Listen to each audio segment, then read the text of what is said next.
Hi all, welcome to football arena. English premier ലീഗിലെ പ്രധാനപ്പെട്ട വമ്പൻ ക്ലബ്ബുകൾ പുതിയ സ്ട്രൈക്കർമാരെ സ്വന്തമാക്കിയ ഒരു സീസൺ ആയിരുന്നു ഇത്തവണത്തെ സീസൺ.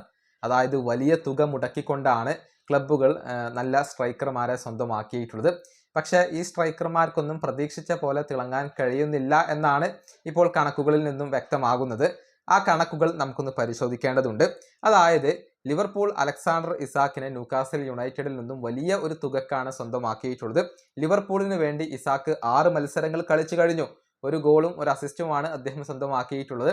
ഇതല്ല ഇസാക്കിൽ നിന്നും ലിവർപൂൾ ഇപ്പോൾ പ്രതീക്ഷിക്കുന്ന പ്രകടനം.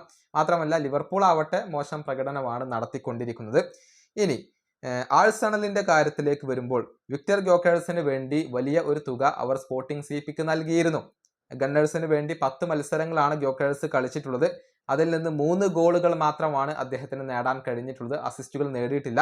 സ്പോർട്ടിംഗ് സിപിയിൽ ഗോളടിച്ച് തിമിർത്ത ഒരു താരമാണ് ഗ്യോക്കേറസ്. എന്നാൽ അതിനോട് നീതി പുലർത്താൻ ആദ്യത്തെ 10 മത്സരങ്ങളിൽ അദ്ദേഹത്തിന് കഴിഞ്ഞിട്ടില്ല. ഇനി ചെൽസി ജാവോ പെഡ്രോയെ വലിയ ഒരു തുക നൽകിക്കൊണ്ടായിരുന്നു സ്വന്തമാക്കിയിരുന്നത്. 9 മത്സരങ്ങളിൽ നിന്ന് 2 ഗോളുകളും 3 അസിസ്റ്റുകളും അദ്ദേഹം സ്വന്തമാക്കിയിട്ടുണ്ട്. 5 ഗോൾ പങ്കാളിത്തങ്ങൾ വഹിച്ചിട്ടുണ്ട്. ശരിയാണ്, പെഡ്രോ മോശമല്ലാത്ത രൂപത്തിൽ കളിക്കുന്നുണ്ട്. പക്ഷേ ഇതിനേക്കാൾ മികച്ച ഒരു പ്രകടനം ഇപ്പോൾ അദ്ദേഹത്തിൽ നിന്നും ചെൽസിക്ക് ആവശ്യമാണ്. പ്രത്യേകിച്ച് അവസാനത്തെ മത്സരങ്ങളിൽ അദ്ദേഹത്തിന് തിളങ്ങാൻ കഴിഞ്ഞിട്ടില്ല. ഇനി മാഞ്ചസ്റ്റർ യുണൈറ്റഡ് വലിയ ഹൈപ്പോട് കൂടി കൊണ്ടുവന്ന താരമാണ് ബെഞ്ചമിൻ സെസ്കോ.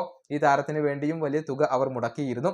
യുണൈറ്റഡിന് വേണ്ടി 8 മത്സരങ്ങൾ കളിച്ച താരം 2 ഗോളുകളാണ് നേടിയിട്ടുള്ളത്. അസിസ്റ്റുകൾ ഒന്നും സ്വന്തമാക്കിയിട്ടില്ല. അതായത് പ്രതീക്ഷിച്ച പോലെയുള്ള ഒരു പ്രകടനം, അതല്ലെങ്കിൽ ഹൈപ്പിന് അനുസരിച്ചുള്ള ഒരു പ്രകടനം ഈ ക്ലബ്ബുകളുടെ പ്രധാനപ്പെട്ട സ്ട്രൈക്കർമാർ നടത്തിയിട്ടില്ല. പക്ഷെ ഇനിയും ഈ സീസൺ പരന്നു കിടക്കുകയാണ്. ഒരുപാട് മത്സരങ്ങൾ ബാക്കിയുണ്ട്. എല്ലാവരും ആ ഒരു മികവിലേക്ക് എത്തും എന്നാണ് അവരുടെ ക്ലബിന്റെ ആരാധകർ പ്രതീക്ഷിക്കുന്നത്. ഈ വീഡിയോ അവസാനിപ്പിക്കുന്നു. അടുത്തൊരു വീണ്ടും കാണാം.